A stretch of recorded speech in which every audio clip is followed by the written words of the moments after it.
Apa mau nanya santai juga boleh. Santai ya, Prof.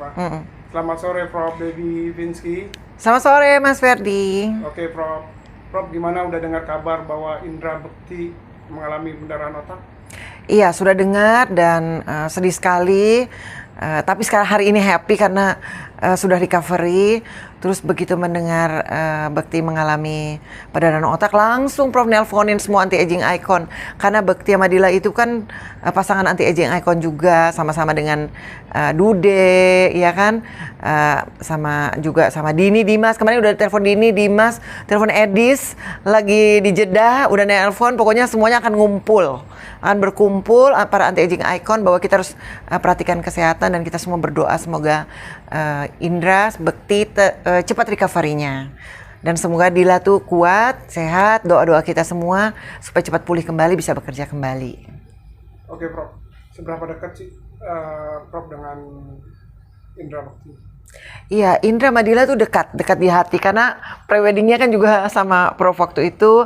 Kemudian mereka berdua pasangan yang serasi, pasangan yang kompak. Waktu itu langsung diangkat jadi anti-aging icon. Akhir ketemu sih September ya, pas acara fashion show-nya Surin, pasien kita juga di Kelapa Gading itu sempat ketemu, terus sempat janjian juga bahwa iya harus terapi, periksa kesehatan, nggak cuma sibuk kerja mentang-mentang famous populer, jangan lupa semuanya jaga kesehatan.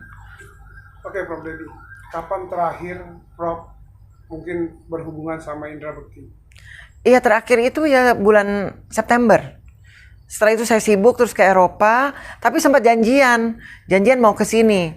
Terus Dini, Dimas, kalau Rio sama Oki kan sudah tuh bawa Ibu Bu Yunifa, bawa Ananda Sulaiman sudah. Tinggal Indra nih. Indra udah tuh di absenin sama Prof.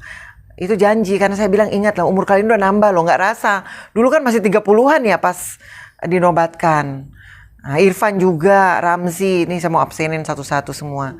Termasuk semua ya, walaupun bukan ikon tapi semuanya para artis bekerja menghibur masyarakat, itu juga harus menjaga kesehatannya. Oke, Prof.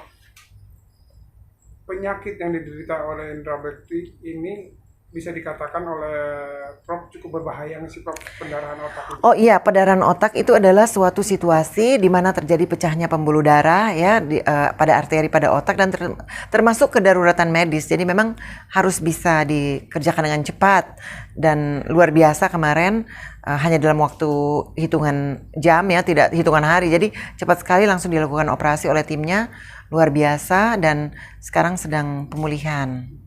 Ya, itu memang bisa disebut kedaruratan ya. Dalam definisinya memang pendarahan otak itu karena pecahnya pembuluh darah dan bisa timbul perdarahan di beberapa bagian otak. Ada beberapa tipe, ada 4 tipe sebenarnya ya. Mau dijelaskan di sini ya? Boleh dijelaskan. Ya, jadi perdarahan otak atau brain hemorrhage itu ada beberapa tipe. Ada perdarahan subarachnoid, yaitu perdarahan di bawah pada jaringan otak di bawah selaput pelindung otak. Kemudian ada epidural dan subdural dan ada perdarahan juga dalam jaringan. Dalam jaringan ini bisa kena ke jaringan bagian mana saja dan gejalanya tergantung di area mana itu terjadi ya. Jadi kalau ke areanya misalnya dekat ke mata, penglihatan, bisa-bisa penglihatannya hilang atau berkurang seperti itu. Jadi tergantung dari gejalanya, tergantung dari tipe-tipenya. Dan penyebabnya juga bermacam-macam ya, bisa darah tinggi, bisa kelainan pada pembuluh darah, bisa ada penyakit pada liver, ada bermacam-macam penyebabnya.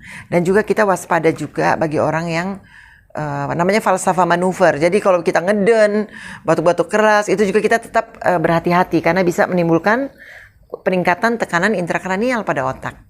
Seperti itu ya. Oke, Dok. Benarkah penyakit ini bahaya dan bisa dioperasi berulang kali? Pembuluh darah pecah ini. Oh iya, saran begini.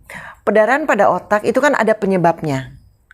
Saya menyarankan ini sekarang akibatnya, yang dioperasi itu akibatnya. Jadi adanya pendarahan, itu dioperasi supaya genangan darahnya hilang, kemudian fungsi otaknya bisa berfungsi dengan baik. Tapi ingat, ada penyebabnya. Jadi kalau penyebabnya misalnya hipertensi, ya itu harus kita terapi juga supaya tidak terjadi berulang. Jadi kalau akar penyebabnya di terapi, ya tidak berulang. Kalau misalnya penyebabnya adalah Tumor otak ini kita bicara umum ya, nggak bicara Mas Bekti, kita bicara umum. Jadi penyebabnya itu harus dirawat dan diterapi. Jadi terapi preventif itu juga diperlukan supaya tidak berulang. Tidak harus kok perdarahan otak itu berulang, tapi yang penting adalah preventionnya. Prof, banyak orang yang telah dioperasi kepalanya dan banyak contohnya juga itu banyak mengalami yang bisa dikatakan kelalaian ya, lambat dalam berpikir setelah dioperasi. Itu bisa menyebabkan itu nggak, Prof? Iya, ini pertanyaannya begini. Pertanyaannya dari Mas Ferdi adalah pertanyaannya sering terjadi kelambatan dalam berpikir. Ya, bisa terjadi karena apa? Karena kan perdarahan tadi menekan sel-sel otak ya. Kita bicara tingkat seluler. Jadi sel-sel otak ada mengalami tekanan, ada yang mengalami perdarahan lokal, ada juga yang bisa menyebabkan kerusakan ataupun kematian pada beberapa sel, jumlah bisa ratusan ribuan sekitar di daerah sekitarnya yang diakibatkan oleh perdarahan tadi. Tentu saja ini bisa menimbulkan gangguan, termasuk gangguan memori. Ya jangan bicara perdarahan, proses penuaan aja belum tua sudah bisa jadi pikun-pikun. Pertanyaannya kalau perdarahan bisa nggak, Prof? Bisa juga, karena mengakibatkan gangguan pada areanya, tergantung areanya. Oke, Prof. Dewi, penyebabnya apa sih yang menyebabkan pembuluh darah itu bisa pecah di otak itu? Iya, perdarahan otak dapat disebabkan oleh berbagai faktor risiko. Yang pertama adalah hipertensi. Jadi tekanan darah tinggi bisa menyebabkan terjadinya perdarahan pada otak. Juga bisa karena cedera kepala, trauma pada kepala, pada kecelakaan misalnya. Kemudian bisa juga karena adanya kelainan pembuluh darah atau malformasi dari bentuk pembuluh darahnya, arteri maupun vena. Dan juga bisa disebabkan karena gangguan pembekuan darah.